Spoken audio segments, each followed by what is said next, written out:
received ang debut performance ng nation's girl group na BINI sa Coachella Valley Music Arts and Festival sa California, USA. Tumagundong ang Mojave tent ng Coachella sa entrance na Joanna, Aya, Colette, Maloy, Gwen, Stacy, Mika at Sheena. Pasabog agad ang Shaggy D performance nila with matching Golden Warrior outfits at salakot.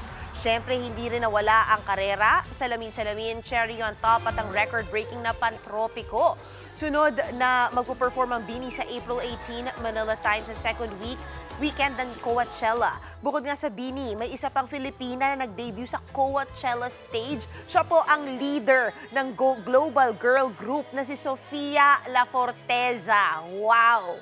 Ayan, trending na trending din yan si Sofia.